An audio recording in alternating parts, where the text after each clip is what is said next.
The words hit me like a slap across the face during what should have been a pleasant family dinner. "Look, Helen," my son-in-law Brad said with that condescending smile I'd grown to hate. "I appreciate everything you've done, but let's be honest. You're just baggage now. The business needs fresh leadership, not someone clinging to the past." The silence around my own dining room table was deafening. My daughter Emma shifted uncomfortably in her chair, looking everywhere except at me. The other dinner guests, close family friends, stared at their plates like they'd suddenly become fascinating. Baggage. 43 years I'd built Morrison Industries from a single storefront into a multi-million-dollar empire. I'd sacrificed marriages, friendships, and sleep to create something lasting. And now this arrogant boy who'd married my daughter 2 years ago was calling me baggage in my own home. Emma finally spoke, her voice barely a whisper. "Brad, maybe that's a little harsh." But she didn't defend me. My own daughter, who I'd built this empire for, couldn't find the courage to stand up to her husband. I smiled quietly and said nothing. But inside, I made a promise that would change everything. The rest of dinner was excruciating. Brad continued his performance, explaining to our guests how outdated leadership was holding back innovative growth strategies.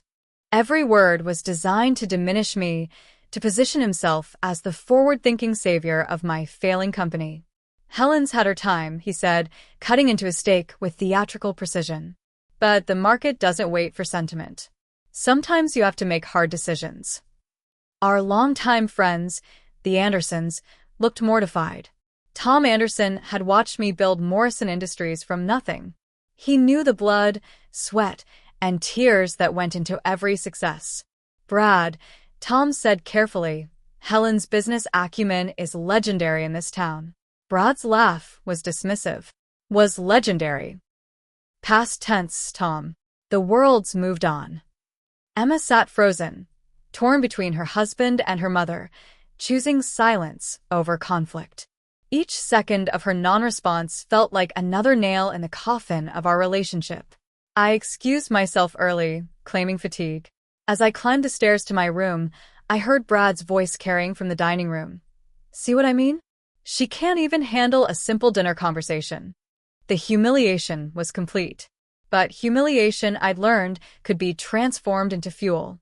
The next morning brought an unwelcome visitor, my ex-husband's second wife, Patricia. She swept into my home like she owned it, her perfectly manicured nails drumming against my kitchen counter. "Helen, darling, we need to talk." Patricia had always been a snake, but now she wasn't even bothering to hide her fangs. "Brad called me last night. He's concerned about your emotional state. The way you stormed off from dinner was quite dramatic." I poured myself coffee with steady hands. I wasn't aware my dinner behavior was anyone else's business. "Oh, but it is. You see, Emma's happiness is at stake.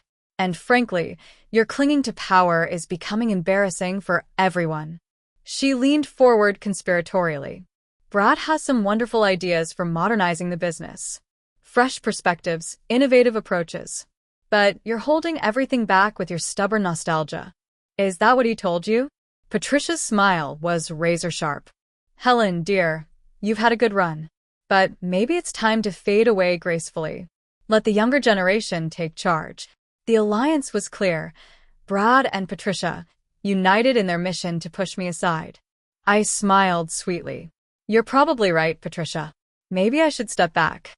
Her triumph was intoxicating to watch. If only she knew what I was really planning. Over the following weeks, I watched my influence evaporate like morning mist. Board meetings happened without me. Strategic decisions were made in conversations I wasn't invited to join. Brad had systematically isolated me from my own company. Emma came to visit less frequently, and when she did, her husband was always with her, subtly controlling every conversation. "Mom, Brad thinks we should expand the Portland operations," she'd say, avoiding eye contact. "What do you think?" I'd ask. "Well, Brad's done extensive market research." Always Brad. Never Emma's own opinion, never her mother's decades of experience. I found myself eating dinner alone most nights, the silence of my house echoing with phantom conversations from better times. My own dining room table, where I'd once entertained clients and celebrated milestones, felt like a graveyard of memories. The worst part wasn't losing the business, it was losing my daughter. Brad had turned her into a stranger, someone who spoke in his words and thought his thoughts. But every empire has weak points. Every conqueror has blind spots. I just needed to find them. And I had more patience than Brad could possibly imagine. The Morrison Industries building still felt like home, even as I became a ghost haunting its halls. My corner office remained mine for now, but I could feel the walls closing in. That's when I overheard the conversation that changed everything. I was returning from the restroom when I heard Brad's voice echoing from the conference room. The door was slightly ajar, and his words carried clearly. Once Helen's completely out of the picture, we'll have full control. The old woman's been dead weight for years. My longtime CFO, Richard, sounded uncomfortable. Brad, Helen built this company from nothing. Maybe we should. Should what? Let sentiment drag us down. Brad's laugh was cruel. Richard, I'm thinking 5 years ahead. Helen's thinking 5 years behind. The family business model is dead. This is about creating a real corporate structure. What about Emma? There was a pause that made my blood run cold. Emma's sweet, but she's not CEO material. Once I have majority control, I'll make sure she's comfortable. But leadership requires vision she simply doesn't possess. I pressed against the wall, hardly breathing. My son-in-law wasn't just planning to eliminate me. He was planning to eliminate my daughter too. The audacity was breathtaking, and it would be his downfall. That night, I sat in my study surrounded by 43 years of memories. Awards lined the walls: Businesswoman of the Year, Community Leadership Recognition, Innovation in Manufacturing. Each trophy represented a battle won, a challenge overcome. I'd started Morrison Industries in 1981 with a $5,000 loan and a dream. Single mother, no connections, just determination and an unbreakable work ethic. I'd survived the recession of '91, the supply chain crisis of '08, and countless competitors who'd underestimated the quiet woman with the steel spine. Now my own son-in-law thought he could simply push me aside like I was yesterday's newspaper. Brad saw an aging woman clinging to past glory. He had no idea he was staring at a predator who'd spent decades learning to hunt in boardrooms and back rooms. I opened my laptop and began making notes. Names, relationships, leverage points, weaknesses. Every war required intelligence, and I'd been gathering it for 2 years without even realizing it. Emma's inheritance documents, Brad's employment contract, partnership agreements with key suppliers. If I was baggage, then I'd be the kind that sinks ships. And Brad's ship was about to hit an iceberg he never saw coming. The game was about to begin. The next morning, I performed the role of defeated matriarch perfectly. Slumped shoulders, tired eyes, the image of a woman who'd finally accepted her obsolescence. Brad, I said during our scheduled meeting, my voice carefully modulated to sound worn down, maybe you're right. Maybe it is time for me to step back. His eyes lit up with barely concealed triumph. Helen, I'm glad you're seeing reason. This transition doesn't have to be painful. Of course not. I just want what's best for the company. For Emma. Exactly. Emma's future is what matters most. His concern was so perfectly performed, I almost believed it myself. I signed preliminary documents giving him expanded authority, played the part of the confused older woman who didn't quite understand the legal language.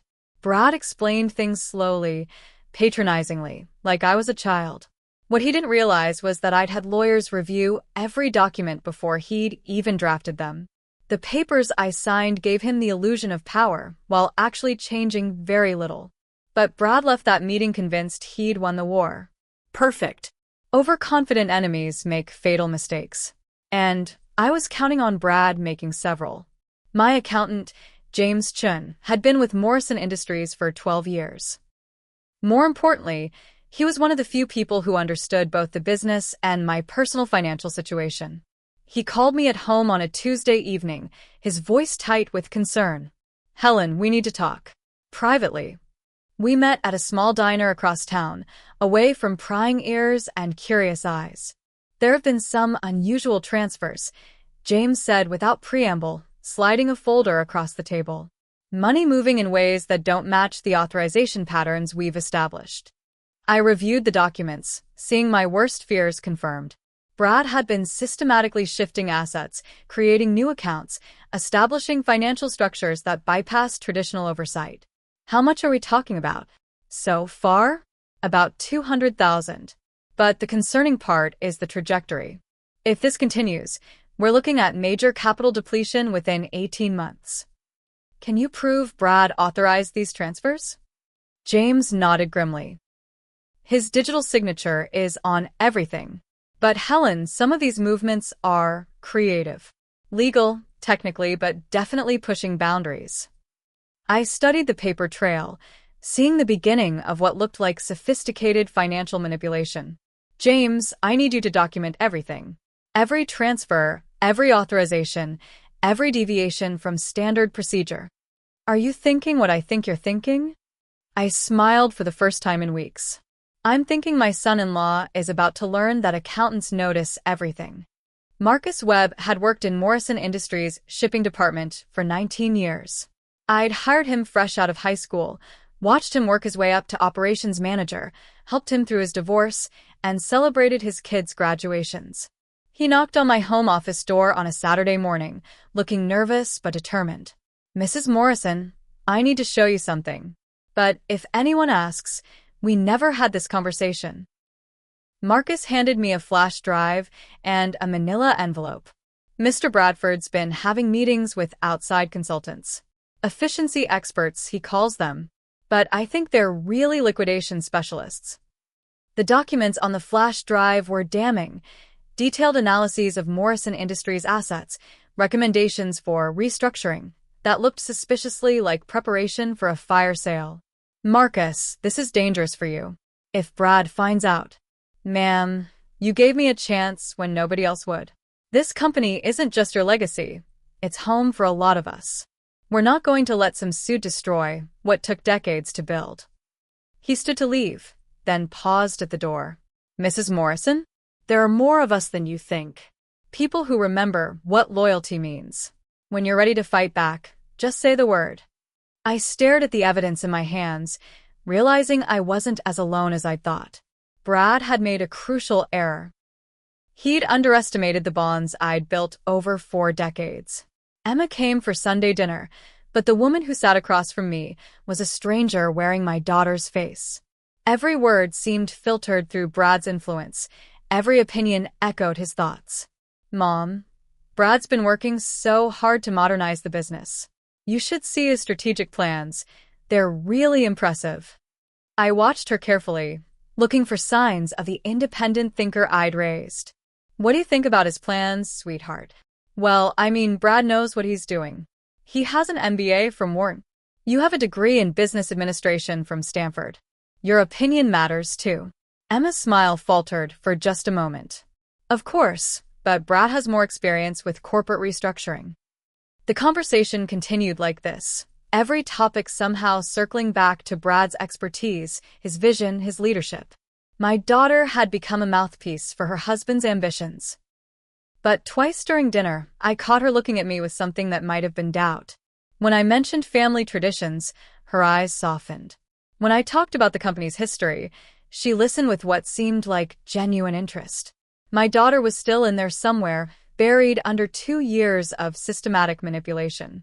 The question was, could I reach her before Brad completed his takeover? Time was running out, but hope wasn't dead yet. James's follow-up meeting brought news that made my blood boil and my strategic mind sharpen simultaneously. I found it, he said, spreading bank statements across my kitchen table. The hidden account. Brad and someone else, looks like your ex-husband's wife, have been funneling company assets into an offshore holding company. The paper trail was sophisticated, but not perfect. Patricia's financial fingerprints were all over the setup, suggesting she'd been the architect while Brad provided access. How much? 400,000 so far. But here's the interesting part.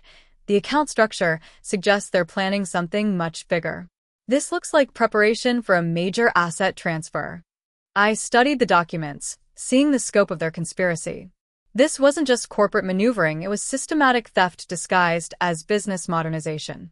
James, can we freeze these accounts? Not directly. But if we filed a complaint with the state's business fraud division? No. Not yet. If we move too early, they'll just restructure and disappear the evidence. I needed more time, more proof. But most importantly, I needed to understand the full scope of their plan. Brad thought he was being clever, but he was actually documenting his own crimes. Sometimes the best strategy is to let your enemies hang themselves with their own rope. And Brad was tying beautiful knots. Catherine Walsh had been my closest friend since business school. She'd built her own consulting empire and survived 3 hostile takeover attempts. If anyone understood corporate warfare, it was Kat. "Helen, you're being too emotional about this," she said over lunch at our favorite bistro. "I know it hurts. Family betrayal always does. But if you fight with rage instead of strategy, you'll lose everything. What do you suggest? Patience. Documentation. Let them make mistakes while you prepare your counterstrike." Kat leaned forward intently. "Brad's young, arrogant, and convinced he's smarter than everyone else. Those are advantages for you, not him." How? Young people rush. Arrogant people get sloppy. And people who think they're the smartest person in the room usually aren't. She was right. Every move I'd made since discovering Brad's betrayal had been reactive, emotional. That's not how I'd built Morrison Industries. "What would you do?" Kat's smile was sharp. "I'd let him think he was winning while I gathered allies, documented crimes, and prepared to destroy him so thoroughly he'd never recover." That sounds ruthless. "Helen, they called you baggage. They're stealing your company and alienating your daughter." Ruthless is exactly what this situation requires. I nodded slowly. Kat was right. This wasn't time for sentiment. This was time for war.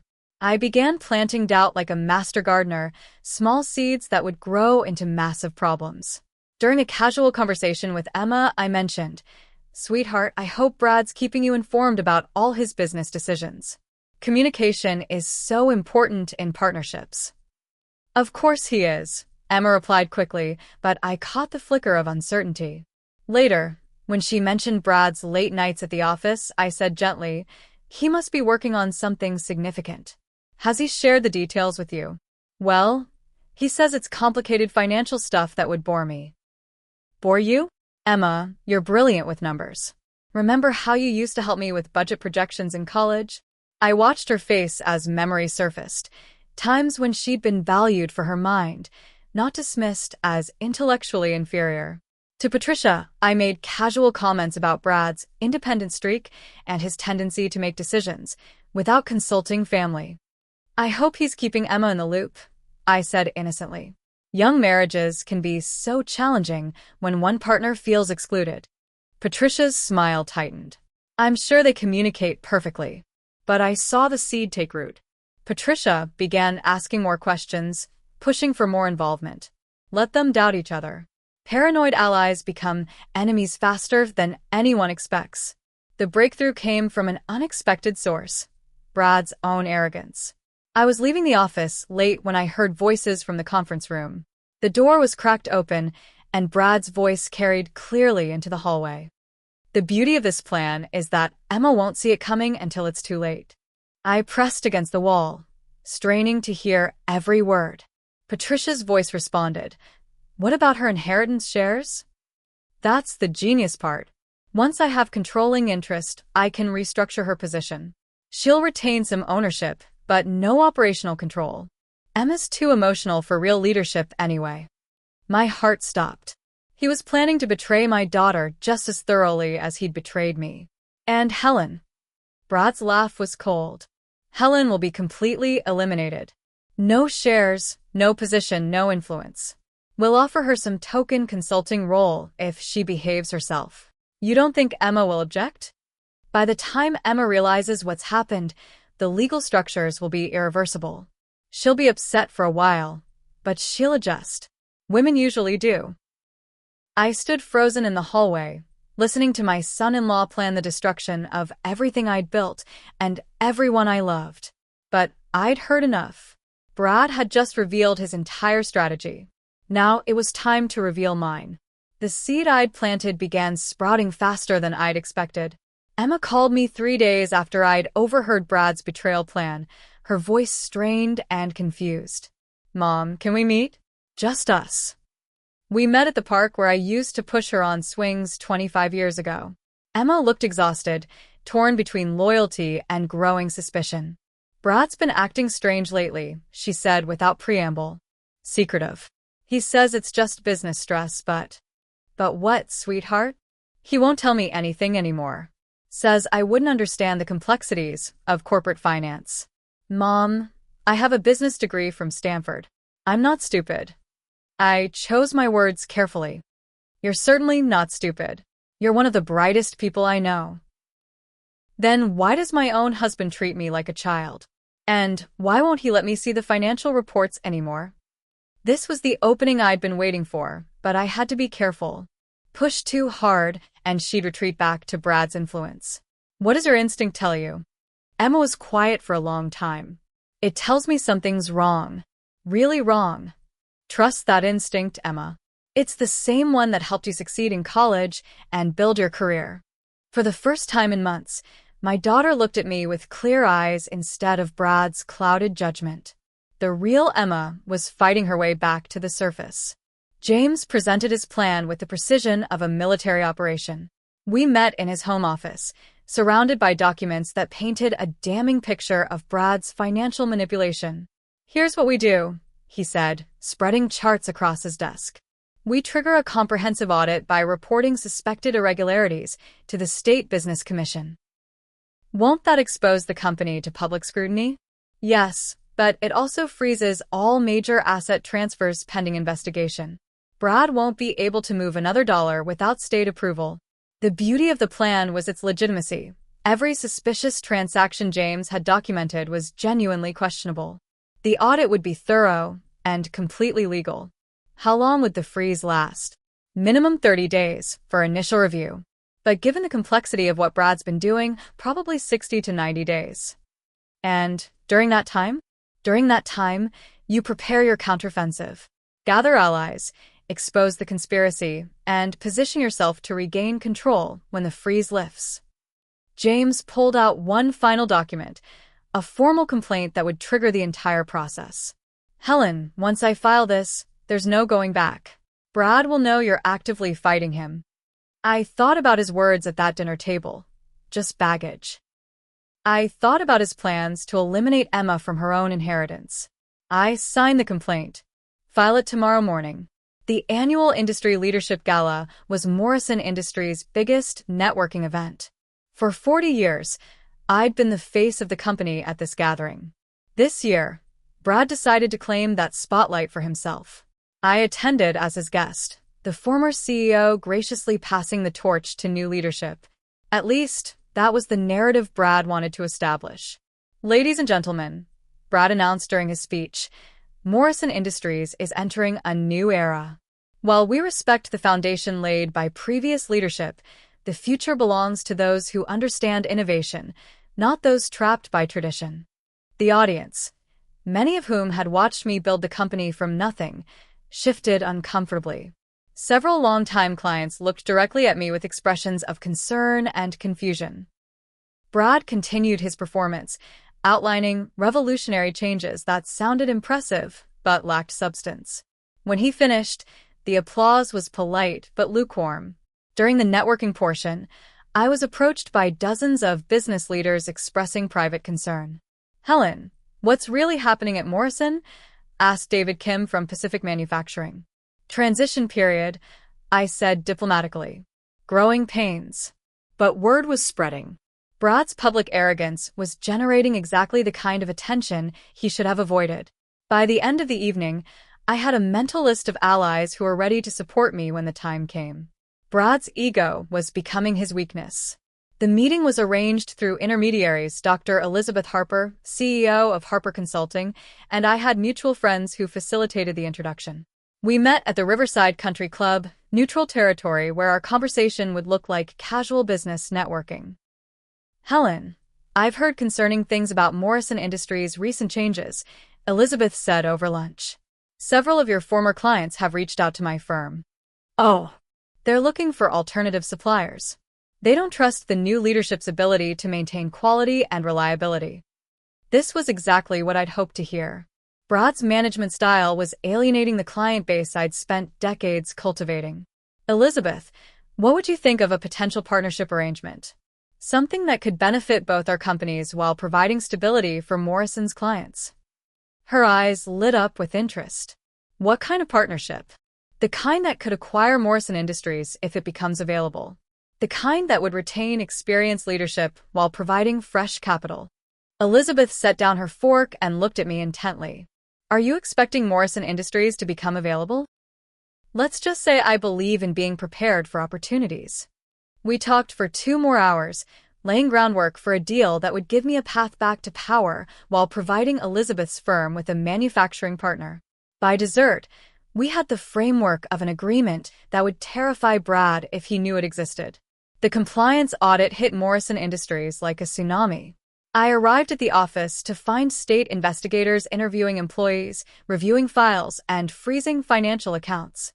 Brad was in full panic mode, making frantic phone calls to lawyers and scrambling to explain transactions that looked increasingly suspicious under official scrutiny. Helen, he cornered me in the hallway, his usual composure completely shattered. Did you know about this audit? I played innocent perfectly. I'm just as surprised as you are. What do they want? They're questioning everything. Every transfer, every restructuring decision, every consultant fee. Because those transactions were questionable, I thought but didn't say. Within hours, Brad made the decision I'd been hoping for. He decided to accelerate his timeline and force me out completely before the audit could discover anything more damaging. I'm calling an emergency board meeting, he announced. We need to establish clear leadership during this crisis. Of course, I said meekly. Whatever you think is best. That afternoon, I signed papers that supposedly transferred my remaining authority to Brad permanently. He left the meeting convinced he'd finally eliminated me as a threat. Poor Brad had no idea the papers were meaningless. My lawyers had ensured that any agreements signed during a pending fraud investigation would be automatically voided if misconduct was discovered. He thought he'd won the war. He'd actually just handed me victory. Emma's call came at 2 a.m., her voice broken and furious. Mom, I need to see you. now. She arrived at my house 20 minutes later, clutching printouts and flash drives, tears streaming down her face. I found them, she said, collapsing into my living room chair. The emails, the bank statements, the partnership agreement with Patricia. Emma spread evidence across my coffee table, documents that revealed the full scope of Brad and Patricia's conspiracy. They've been planning this for over a year, Mom. Even before we got married, Brad was researching ways to take control of Morrison Industries. The most damning evidence was a series of emails between Brad and Patricia discussing Emma's useful naivety and her temporary necessity in their plans. He never loved me, Emma whispered. I was just convenient, a way to get close to you and the business. I moved to the couch beside my daughter, wrapping her in the kind of hug I hadn't been able to give her in 2 years. Sweetheart, I'm so sorry. I tried to warn you, but I know. I should have listened. I was so stupid. You weren't stupid. You were in love. There's a difference. Emma looked up at me with red, swollen eyes. Mom, can we stop them? Can we save the company? For the first time since this nightmare began, I smiled with genuine confidence. Emma, darling, I've been planning their downfall for months. The question isn't whether we can stop them, it's how thoroughly we're going to destroy them. The confrontation exploded at 8 a.m. Monday morning in Morrison Industries' conference room. Emma had requested a meeting with Brad and Patricia, ostensibly to discuss family unity during the audit. Instead, she walked in armed with every piece of evidence she'd discovered. 2 years, Emma said, her voice deadly calm as she placed the first document on the table. 2 years you've been planning to steal my mother's company. Brad's face went white. Emma, honey, those documents are proof that you married me for my inheritance, she continued, laying out email after email. That you conspired with Patricia to systematically loot Morrison Industries. That you planned to cut me out once you had controlling interest. Patricia tried damage control. Emma, dear, you don't understand the complexities. I understand that you called me useful but temporary in this email chain, Emma replied, her voice sharp enough to cut glass. The meeting devolved into shouting within minutes. Brad accused Emma of being manipulated by your bitter mother. Patricia claimed the evidence was taken out of context. Emma stood up slowly, gathering the documents with steady hands. Brad, I want a divorce. Patricia, I want you out of my life. Both of you can explain your criminal conspiracy to the FBI. As she walked toward the door, Brad grabbed her arm. Emma, think about what you're doing. You'll have nothing without me. Emma's smile was pure ice. I'll have my mother. I'll have my integrity. And I'll have the satisfaction of watching you both go to prison. The family war was over. Emma had chosen her side. The emergency board meeting I'd called was packed beyond capacity. State investigators sat in the back row, their presence lending gravity to the proceedings. Local reporters lined the walls. Word of Morrison Industries' troubles had spread through the business community. I stood at the head of the conference table, looking every inch the CEO I'd been for 43 years. Ladies and gentlemen, we're here to address serious allegations of financial misconduct that have come to light during the state compliance review. James, my accountant, projected financial records onto the large screen. Each slide revealed another layer of Brad and Patricia's conspiracy. Over the past 18 months, approximately $1.2 million has been transferred from Morrison Industries accounts to entities controlled by Brad Hamilton and Patricia Morrison, James announced professionally. Gasps echoed through the room. Brad shot to his feet, his face red with rage and panic. This is a witch hunt. Helen's trying to regain power by destroying my reputation. Sit down, Brad, I said calmly. You're not a board member. You're not even an employee anymore. What are you talking about? I smiled. Your employment contract contained a morality clause. Embezzlement violates that clause. Your termination was effective this morning. The room erupted in chaos as the full scope of their crimes was revealed. Forged documents, unauthorized transfers, phantom consulting fees, and plans to liquidate company assets. Patricia tried to slip out during the confusion, but FBI agents were waiting in the hallway. Sometimes justice arrives exactly on schedule. The FBI arrested Brad in the parking lot as he tried to leave the building. I watched from my office window as federal agents placed him in handcuffs, reading him his rights while news cameras captured every moment. His empire crumbled with stunning speed. His consulting firm lost every client within 48 hours. His professional licenses were suspended pending investigation.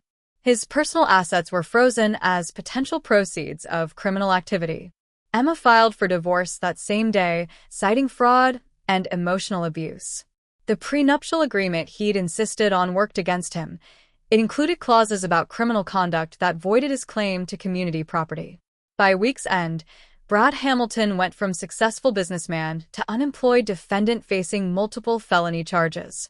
The man who'd called me baggage was now begging his court-appointed attorney to negotiate a plea deal. Local news covered his downfall extensively. Morrison Industries executive charged in million-dollar embezzlement scheme.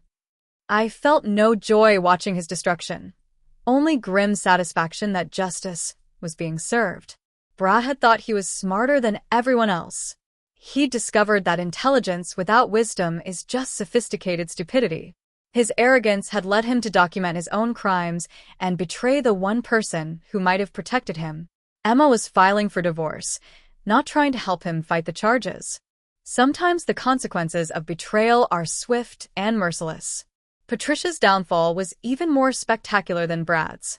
As the architect of the conspiracy, she faced additional charges of conspiracy to commit fraud, money laundering, and tax evasion. The IRS discovered that the offshore accounts she'd established hadn't been properly reported on federal tax returns. Financial crimes investigators found evidence of similar schemes targeting other family businesses. Patricia Morrison wasn't just a co-conspirator, she was a career criminal. Her luxurious lifestyle evaporated overnight. The mansion she'd shared with my ex-husband was seized as proceeds of criminal activity. Her art collection, jewelry, and expensive cars were all confiscated pending trial. Most satisfying was watching her try to blame everyone but herself. She claimed Brad had misled her. She insisted Emma had misunderstood their relationship. She even suggested I had orchestrated everything to frame her. The evidence was overwhelming and her excuses were pathetic.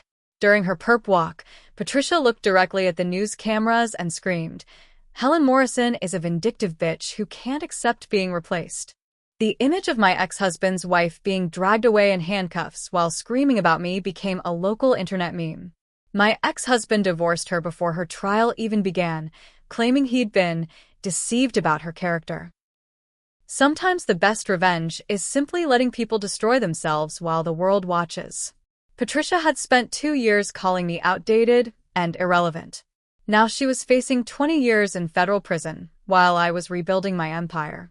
6 months later, I stood before a packed auditorium at the Regional Business Council's annual conference, delivering the keynote address on family business security and succession planning. Morrison Industries had not only survived the scandal, we'd emerged stronger than ever. The partnership with Elizabeth Harper's firm had provided new capital and opportunities. Emma had returned as VP of Strategic Development, bringing fresh energy and innovative ideas. Our client base had actually expanded as competitors struggled with their own internal problems. When someone calls you baggage, I told the audience, remember that baggage carries the weight others cannot bear. It holds the valuable things. It travels to places others will never see. The applause was thunderous. My son-in-law thought baggage was something to be discarded. He discovered that baggage can also be something that buries you. In the front row, Emma smiled proudly. Behind her sat James, Marcus, and dozens of Morrison Industries employees who'd remained loyal through the crisis. Brad Hamilton was serving 4 years in federal prison. Patricia was awaiting sentencing on multiple felony counts. Morrison Industries posted record profits that quarter. They called me baggage, I concluded, looking directly at the news cameras in the back of the room. But I was the baggage that carried the weight they could never bear. And in the end, it was the baggage that buried them. The standing ovation lasted 5 minutes. Some legacies can't be stolen. They can only be earned. And I'd spent 43 years earning mine.